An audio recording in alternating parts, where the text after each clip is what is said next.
Bonjour, bienvenue à Lumière du Monde, votre émission diocésaine télévisée. Marie-Josée avec mon collègue Jasmin. Allô? Allô à toi. On vous fait découvrir aujourd'hui l'apostolat de la prière. C'est un mouvement international que moi, je ne connaissais pas beaucoup. Et le père Frédéric Fornos, qui est le coordonnateur international du mouvement, était de passage chez nous. On l'a rencontré. Et aussi, l'hiver dernier, on vous a présenté 3 reportages où Monseigneur Lacroix ainsi que d'autres collaborateurs nous présentent un peu les manières de célébrer le dimanche. Donc, on continue, c'est le dernier volet de cette série. On parle aujourd'hui du partage d'Évangile. Et nous sommes toujours au sein de l'année de la vie consacrée. Un portrait aujourd'hui de Maria Tevaine. Elle est de la famille Marie-Jeunesse. On sait que les gens de vie consacrée sont arrivés en mission beaucoup par là, par le Saint-Laurent. Bien là, c'est plutôt de l'autre côté. Elle nous arrive de Tahiti. Oui. Elle a un témoignage très, très touchant. Je vous invite à la découvrir.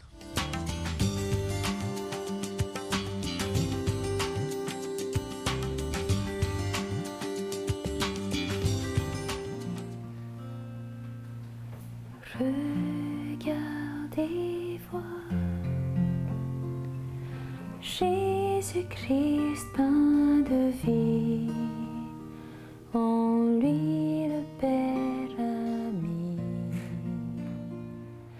tout son... Alors effectivement, il y en a des fondateurs, fondatrices de la communauté qui ont joué un grand rôle dans mon choix de vie, je dirais.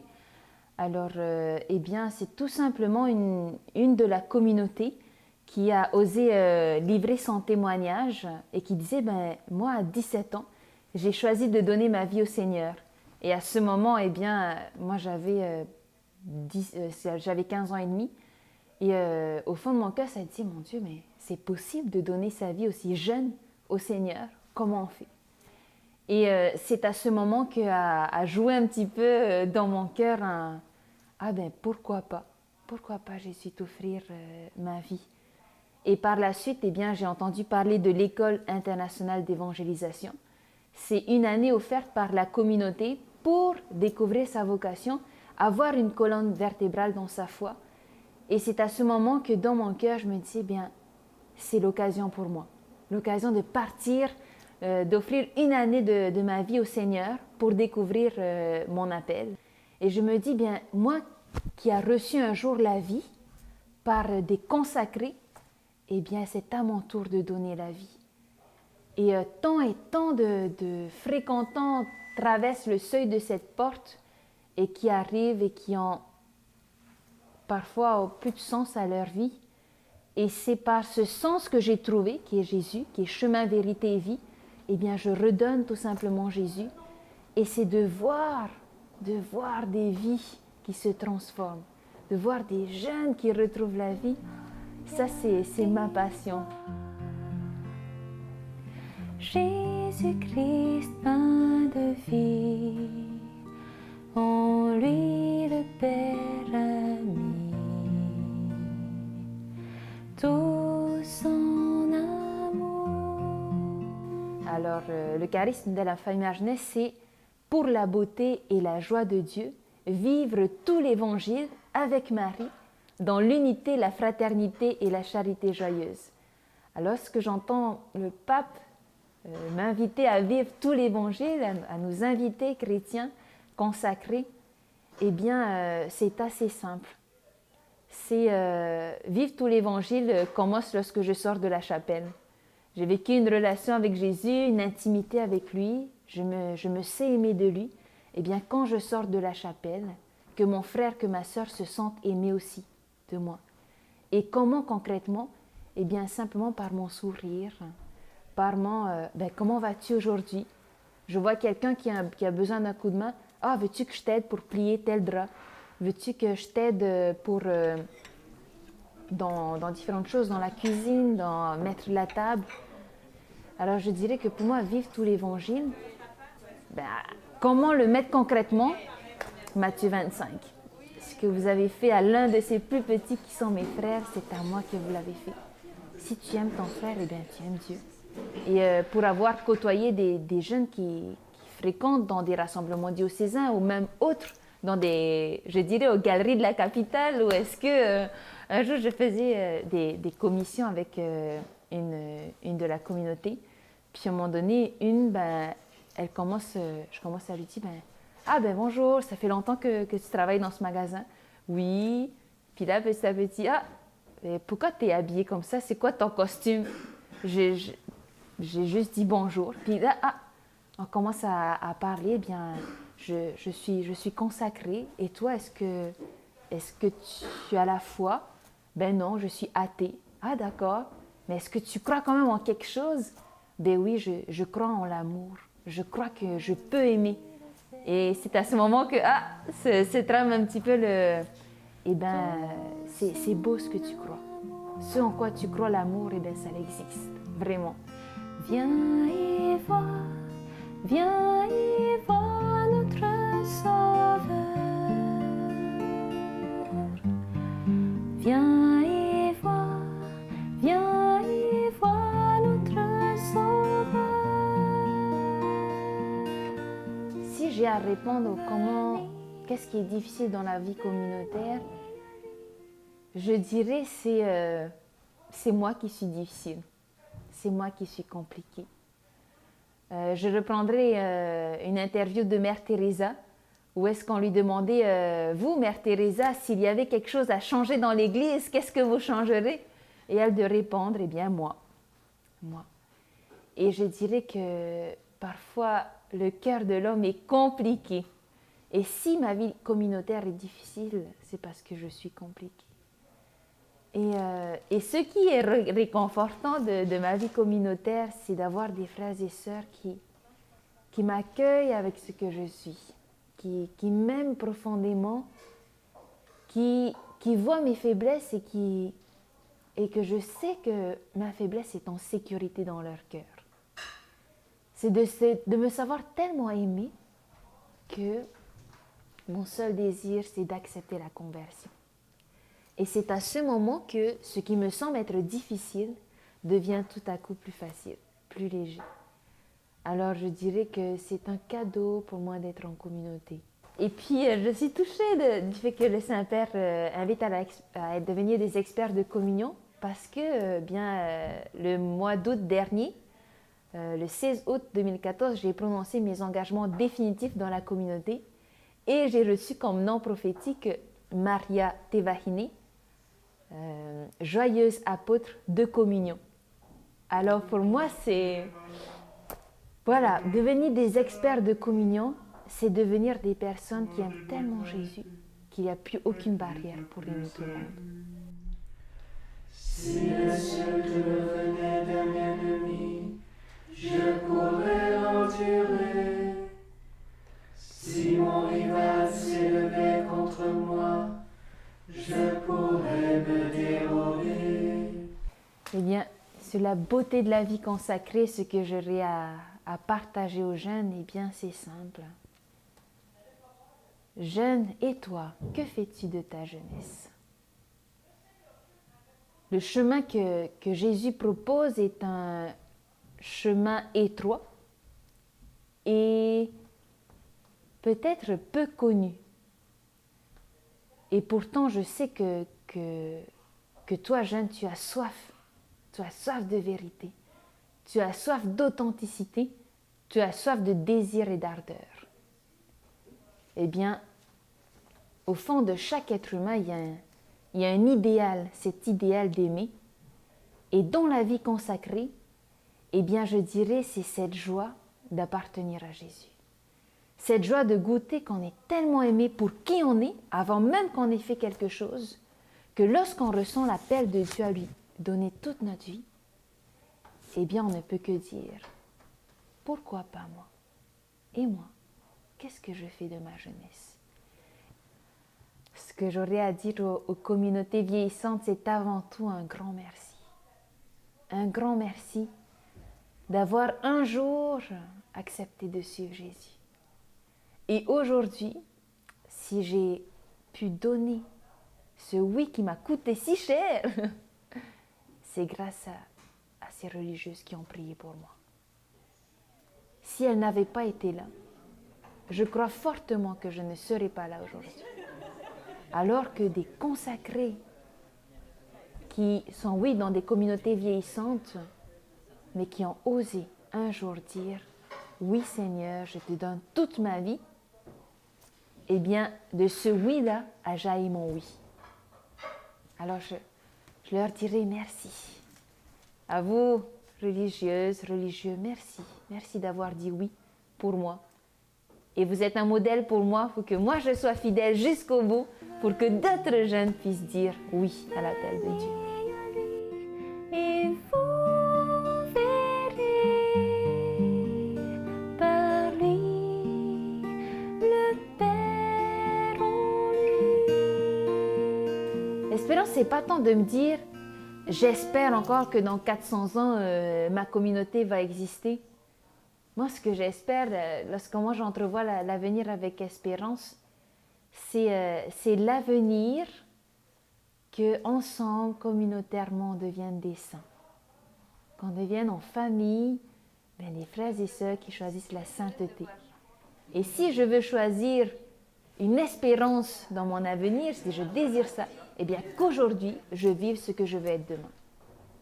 Pour moi, la vie consacrée aura toujours sa place parce que l'humain, eh bien, il a un cœur, il a une intelligence, un esprit, mais il a aussi une âme. Et ce que la vidéo, ce que les films, tout ce que la société peut proposer, eh bien, je dirais qu'il manquerait à l'humain la nourriture de l'âme. Et le consacrer, la consacrer.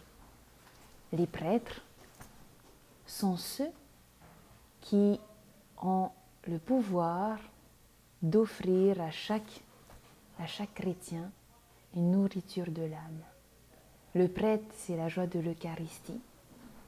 Et le consacré, c'est la joie de l'espérance qu'il y a quelque chose au-delà du monde, et c'est Jésus. Qu'il y a quelque chose après la mort, et c'est la vie en Dieu. Et chaque jeune qui arrive, qui dise, bien, quand j'arrive, je me sens dans une famille. Lorsque j'arrive et que je partage avec un consacré est celui qui me pointe le ciel.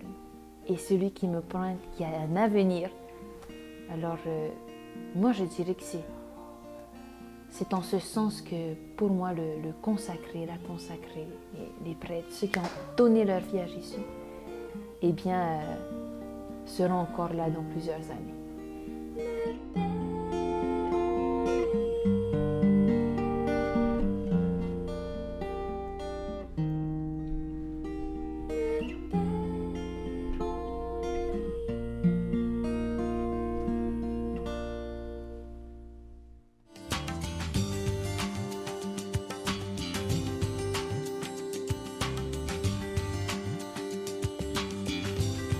Bonjour Père Fornos. Bonjour. Alors, vous êtes ici à titre de directeur mondial par délégation pour l'apostolat de la prière et le mouvement eucharistique des jeunes. Pouvez-vous nous parler un peu de votre parcours et qu'est-ce qui vous amène au Canada? Je suis ici en tant que directeur mondial par délégation de l'apostolat de la prière pour découvrir et mieux connaître la situation de l'apostolat de la prière ici au Canada et en particulier au Québec, et du mouvement eucharistique des jeunes. Alors en fait, il faut d'abord savoir que l'apostolat de la prière est un service de l'Église universelle confié par le pape à la Compagnie de Jésus. Donc c'est un service de l'Église. C'est confié à la Compagnie de Jésus, confié aux jésuites. Et ce réseau, qui s'appelle le réseau de prière du pape, car c'est son réseau de prière, a une mission bien précise, qui est, pour une part, de faire connaître les intentions de prière du pape, et d'autre part, d'aider les catholiques à être davantage éveillés à la mission du Christ dans leur vie ordinaire. Donc pour cela, le directeur mondial, qui est le supérieur général des jésuites, à qui le pape confie cette mission, a souhaité, il y a 5 ans en arrière, initier cette recréation. Et donc son délégué, avec d'autres directeurs nationaux ou coordinateurs continentaux, a mis en place un processus de réflexion, de discernement, de prière, pour essayer de retrouver l'intuition des commencements. Qu'est-ce que c'est que l'apostolat de la prière? Qu'est-ce que c'est cette intuition des commencements qui a fait que l'apostolat de la prière aujourd'hui est un réseau de prière mondial présent dans 84 pays dans le monde, avec, on dit à peu près, bon, il faudrait faire des statistiques plus précises, mais on dit qu'il y aurait à peu près 40 millions de participants sur l'ensemble des pays, et avec une branche jeune qui s'appelle le Mouvement eucharistique des jeunes, présent dans 56 pays dans le monde. Voilà. Quelle a été cette intuition qui a conduit à cela? Et qu'aujourd'hui on essaie de retrouver dans ce processus de recréation pour aider les hommes et les femmes d'aujourd'hui à se nourrir de la profondeur de ce qui est proposé dans ce réseau.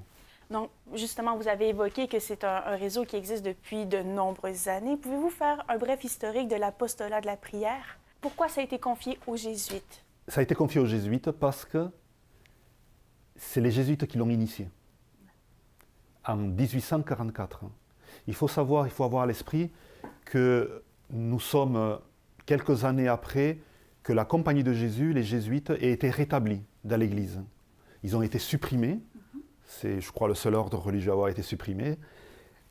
Et pendant 40 ans, il n'y avait plus de jésuites, sinon dans quelques parties dans le monde. En 1814, le pape de nouveau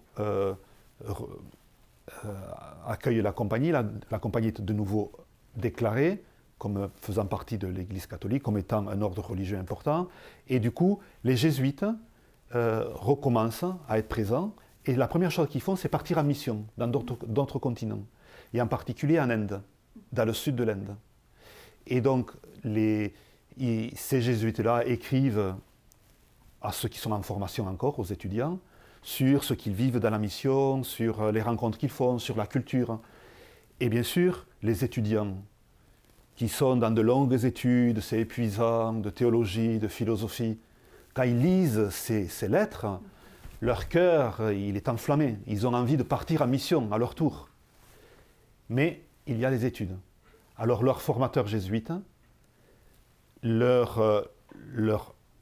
aident à découvrir qu'en fait, les études, c'est déjà le lieu de leur mission. Ils les aident à découvrir que ce qu'ils sont en train de vivre, s'ils l'offrent au Christ, s'ils offrent leur vie, tout ce qu'ils sont en train de vivre au Christ, ils orientent, ils ordonnent leur vie au service de la mission du Christ. C'est-à-dire qu'ils peuvent être dès à présent au service de la mission du Christ dans leur vie ordinaire, sans tout de suite partir ailleurs. C'est déjà dans leur vie qu'ils peuvent être missionnaires. En tout cas, à un moment donné, fin du 19e ou début du 20e siècle, un des papes a demandé que l'apostolat de la prière devienne un service de l'Église universelle. Voilà, donc nous, on est un service du pape.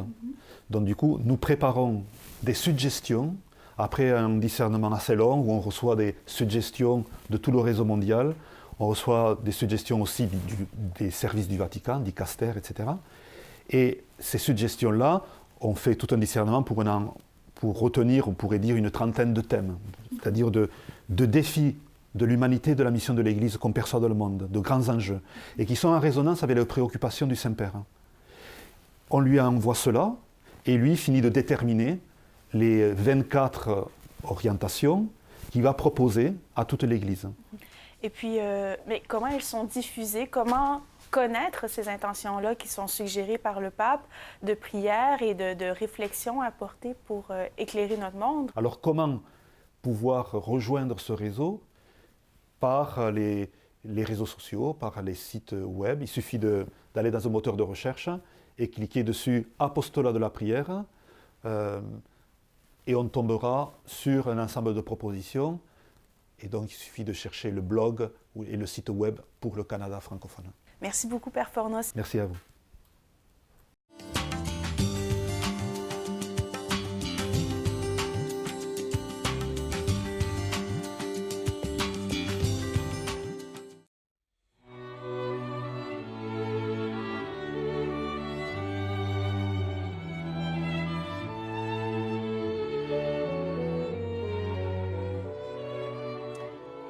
De l'écoute et l'accueil de la parole de Dieu que nous vivons lors des célébrations eucharistiques ou lors des célébrations de la parole, nous découvrons de plus en plus comment c'est riche de partager la parole de Dieu dans une petite équipe, dans nos maisons, dans nos salles, peu importe. C'est un lieu exceptionnel pour approfondir, rencontrer le Seigneur, pour nous mettre à l'école de la parole de Dieu.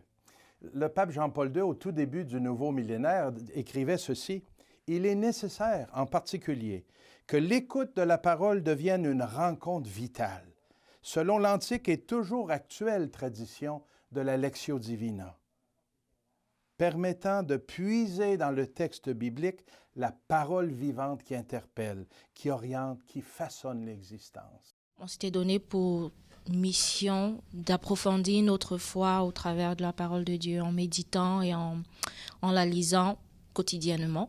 Puis ça m'a aidé à me connaître moi, ça m'a aidé à connaître Dieu, mais aussi ça m'a aidé à interagir avec les autres. Il était enfermé. Alors comment est-ce qu'on peut libérer des gens autour de nous qui sont enfermés? Après le Concile Vatican II, les plus âgés vont peut-être s'en souvenir, il y a eu un grand mouvement de cours de Bible, pour pouvoir se retrouver ensemble entre chrétiens puis partager autour de la parole de Dieu. Malheureusement, peut-être que ça s'est un petit peu perdu aujourd'hui. Mais ça partait d'un désir. Les chrétiens et les chrétiennes avaient eu l'impression que on leur avait pas donné la chance, comme chez nos frères et sœurs protestants, de connaître, d'entrer dans un contact particulier avec la parole de Dieu, puis ils redécouvraient la force extraordinaire de cette parole et ils avaient le goût de la partager entre eux. Bon, donc, partage l'Évangile, il y en a eu beaucoup. On a appelé ça des petits groupes de partage biblique. Il y avait des gens qui se réunissaient par assemblée de cuisine pour partager justement autour de la table de cuisine avec une tasse de café autour de la parole de Dieu. Il y avait des gens qui se rassemblaient, par exemple, pour partager l'Évangile qui allait suivre le dimanche suivant pour pouvoir mieux célébrer. Donc, ça fait longtemps que ça existe. C'est pas nouveau du tout. Quand on parle d'un partage de la parole, on parle d'un moyen qu'on se donne pour grandir dans la foi, pour que chacun des membres profite de la part de ses frères et de ses sœurs à partir d'une proclamation de la parole de Dieu pour une croissance personnelle et pour une prise de conscience, bref, pour tout ce que la vie spirituelle peut trouver de bon au fait d'être mis en présence de la parole de Dieu. Ça ne se fait pas nécessairement dans le cadre d'une liturgie, mais ça peut se faire aussi, un partage dans le cadre d'une célébration. Moi, ça m'est souvent arrivé dans des cadres de célébration avec des plus petits groupes quand le président de l'Assemblée propose de faire un partage d'Évangile qui va se greffer à l'homélie, puis lui va boucler la boucle en disant quelques paroles qui vont pouvoir permettre de ramasser les choses. Quand on parle de liturgie de la parole, il s'agit de proclamer ce que Dieu a fait de beau, de grand, de bon pour l'humanité, tout ce à quoi il nous appelle, comme ce grand acte de foi qui nous fait nous retrouver comme une communauté qui appuie sa vie sur le Christ ressuscité. On n'est pas tellement dans le registre de la croissance personnelle, on est dans le fait de proclamer ensemble ce qui fonde notre foi, ce qui fonde notre relation à Dieu. Mais vous voyez, on est dans le registre de la proclamation, de l'affirmation que le Christ est présent au milieu de nous et que c'est avec lui qu'on s'en va vers le Père. En principe, ce n'est pas un cours. Partage d'Évangile. En principe, ce sont des hommes et des femmes, des chrétiens, des baptisés, qui vont prendre la parole sur la parole de Dieu, qui vont essayer de ne pas en rester seulement à « moi, ça me dit que », qui vont essayer de dépasser toute la perspective de simplement d'un ressenti, mais qui vont essayer d'entendre ce que l'Esprit dit à travers cette parole-là. Donc, justement, ça, c'est dans la plus vieille tradition de l'Église, d'avoir ce partage de l'Esprit qui parle et qui se manifeste dans la lecture de la parole de Dieu, à travers la lecture que les autres en font, et de se mettre à l'écoute de ça. Avec la conviction que la compréhension de cette parole-là va devenir plus large, plus riche, dans l'écoute mutuelle de qu'on en fait à travers les autres, les uns des autres. Ça demande aussi qu'on sorte de notre zone de confort, qu'on lise un peu, qu'on s'informe, qu'on devienne des pratiquants et des pratiquantes de la parole de Dieu.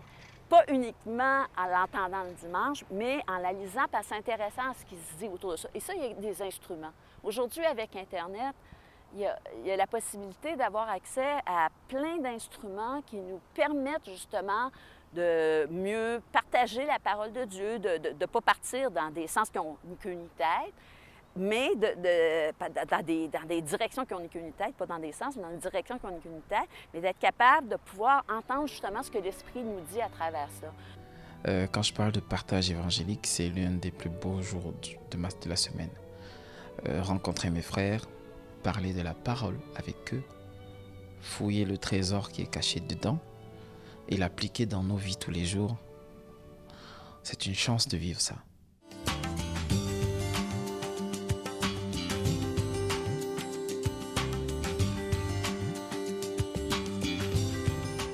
Pour partager l'Évangile, partager la parole de Dieu, il y a tout plein d'outils et on a préparé un document fort intéressant sur le site du diocèse de Québec, ecdq.org.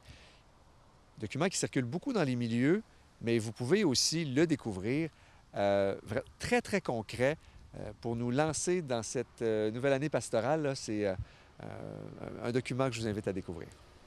Alors, la semaine prochaine à l'émission, on continue avec le Père Fornos qui nous parle cette fois-ci du mouvement eucharistique des jeunes. Et on parle du sacrement de la confirmation. Donc, qu'est-ce qui se passe un peu dans la préparation à ce sacrement-là? Puis surtout, qu'est-ce qui est offert aux jeunes après? Et retour sur le grand rassemblement familial qui s'est déroulé en communion avec le Pape François à la fin septembre à Sainte-Anne-de-Beaupré. On vous souhaite une belle semaine. À bientôt.